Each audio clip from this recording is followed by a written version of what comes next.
The cornerstone of the market is trade, not money. A critical examination of trade, scarcity, inequality, and alternatives. The concept of trade is one of the most fundamental aspects of human society, transcending time and culture. From ancient barter systems to modern global economies, trade is often seen as a simple exchange of goods or services between two parties. However, a closer examination reveals that trade is far from a benign mechanism. It operates based on the principle of scarcity, involves tactics of manipulation, perpetuates inequality, and ultimately, may even contribute to covert violence within societies. The structure of trade and its connection to inequality leads us to question the fundamental organization of our current economy and whether alternative systems, such as a resource-based economy driven by scientific abundance, could offer a more harmonious and equitable solution for humanity.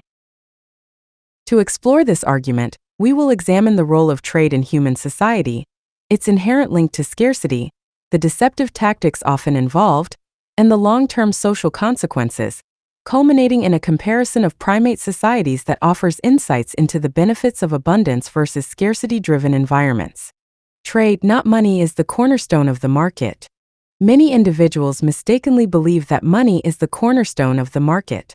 While money has indeed become a ubiquitous tool for facilitating trade, it is not the foundation upon which markets are built. The true cornerstone of the market is trade itself, the exchange of goods, services, or resources between parties. Before the invention of money, human societies engaged in barter systems, wherein one party would exchange a tangible good or service for another. This basic form of trade existed long before the formalized currency systems we see today, and is at the heart of what defines a market. Trade is not inherently reliant on a monetary system, but rather on the notion that both parties have something the other desires.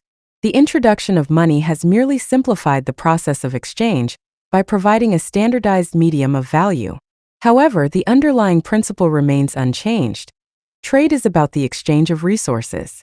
Therefore, while money may dominate discussions of modern economics, it is important to recognize that trade is the essential function driving these interactions. Trade and scarcity. At the core of trade lies the concept of scarcity. Scarcity refers to the limited availability of a resource, be it food, water, labor, or material goods. When a resource is scarce, it becomes valuable, prompting individuals or groups to engage in trade to obtain that resource. Scarcity is the fundamental driver of market activity because it creates demand. Without scarcity, there would be no need for trade, as all goods and resources would be readily available in sufficient quantities for everyone. The scarcity of resources fosters competition among individuals and groups, as each party seeks to secure the limited goods or services they desire. This competition often leads to market interactions where participants trade items they possess in abundance for those they lack. Scarcity thus becomes the engine of trade, and without it, the market as we know it would cease to exist. However, scarcity is not always a natural condition. It is often artificially created or maintained to perpetuate trade. For example, many goods in the global economy are intentionally restricted or limited in supply to inflate their value. This manufactured scarcity creates an illusion of rarity, driving up prices and encouraging trade. In this way, scarcity is manipulated as a tool to maintain the necessity of trade within markets. Trade as a tool of deception and covert violence. Although trade is often presented as an equitable exchange, it can also function as a form of covert violence, wherein both parties seek to exploit the other for their own gain. The idealized view of trade posits that it is a fair and balanced system where two parties exchange goods or services of equal value, leaving both better off. However, in practice, trade frequently involves manipulation, deceit, and efforts by each party to obtain the upper hand in the exchange. In every trade transaction, both parties aim to maximize their own benefit. This often leads to a subtle form of competition, where each side attempts to hide the true value of what they are offering while exaggerating the value of what they wish to receive. For example, a seller may attempt to convince a buyer that a product is more valuable or scarce than it truly is, while the buyer may try to downplay the product's value to secure a better deal. In this sense, trade is not always an honest or transparent process, but one characterized by strategies of deception, aimed at gaining the upper hand. This covert manipulation can be seen as a form of economic violence, where one party seeks to exploit the other through underhanded tactics. In this framework, trade becomes a battleground, where the strongest or most cunning individual wins by securing the better end of the deal, while the weaker party is left disadvantaged. This dynamic is exacerbated by power imbalances between the trading parties, such as when wealthier individuals or nations trade with poorer ones. In these cases, the wealthier party often has greater leverage, enabling them to impose unfavorable terms on the weaker party, thus perpetuating inequality. The mathematical increase in inequality through trade. The very structure of trade inherently leads to the perpetuation and amplification of inequality. As previously mentioned, each party in a trade seeks to gain the upper hand in the transaction. When this occurs repeatedly in a market environment, the accumulation of wealth or resources becomes unevenly distributed. Those who consistently secure better deals amass more resources, while those who are consistently on the losing end of trades find themselves with less. Over time, this imbalance grows, creating a widening gap between the haves and the have-nots. This process can be mathematically understood as a form of positive feedback loop, where initial inequalities are magnified through subsequent trades. Consider, for example, a wealthy individual who engages in a series of trades with less wealthy individuals. Because the wealthier individual has more resources to begin with, they can afford to drive harder bargains, often securing deals that are more favorable to them. This allows them to accumulate even more wealth, which in turn gives them even more leverage in future trades. Meanwhile, the poorer individuals, who are already disadvantaged, become further impoverished as they continue to lose out in these exchanges. The result is an ever-widening gap between the wealthy and the poor.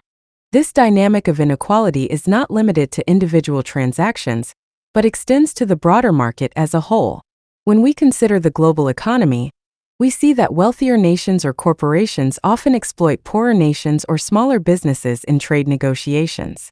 This leads to the concentration of wealth and resources in the hands of a few, while the majority of the population remains in poverty. Thus, trade, rather than being a tool for equitable distribution, becomes a mechanism that systematically increases inequality. The consequences of inequality: health and violence. The growing inequality resulting from trade has profound implications for society as a whole.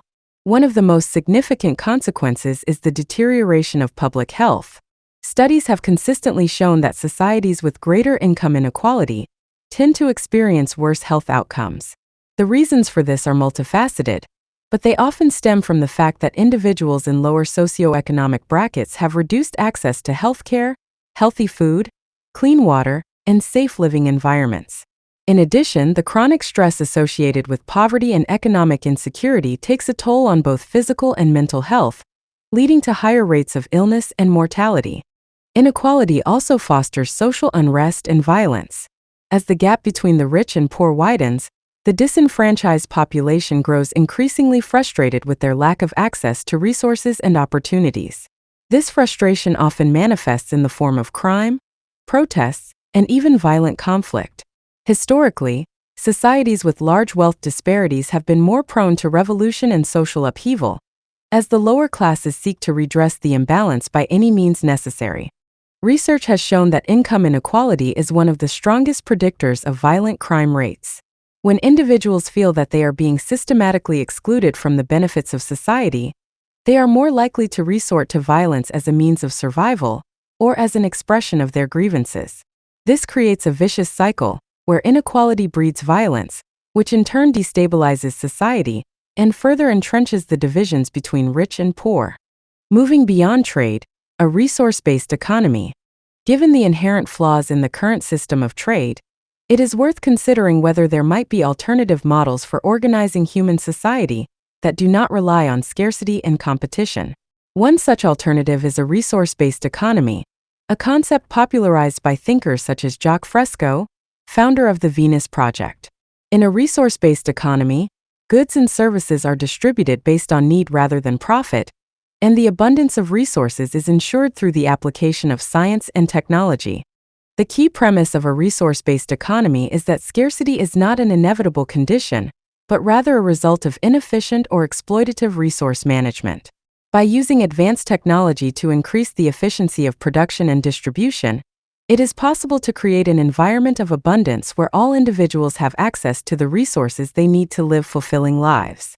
In this system, trade as we know it would become obsolete, as there would be no need to exchange goods in a world where everything is readily available. A resource-based economy would eliminate the competition and deception that characterize trade-based economies, replacing them with a system based on cooperation and shared abundance. This would not only reduce inequality but also promote social harmony, as individuals would no longer need to compete for scarce resources. Primates in abundance versus scarcity, bonobos and chimpanzees. To further illustrate the benefits of a resource-based society, we can look to our closest relatives in the animal kingdom, primates. Bonobos and chimpanzees, two species of great apes, provide a fascinating case study in how resource availability affects social behavior. Both species are genetically very similar to humans, yet they exhibit starkly different behaviors, particularly in their responses to resource scarcity or abundance. Chimpanzees live in environments where resources are relatively scarce, leading to a highly competitive and often violent social structure. Male chimpanzees, in particular, engage in aggressive behavior to secure food, mates, and territory.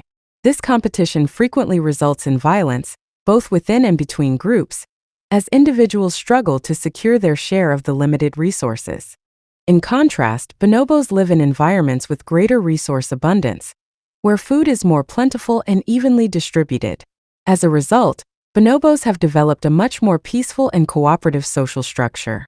They are known for their use of sexual behaviors as a means of resolving conflicts and maintaining social harmony, and they exhibit far less aggression than their chimpanzee counterparts. In bonobo societies, cooperation and sharing are prioritized over competition and dominance, leading to a more egalitarian and peaceful way of life.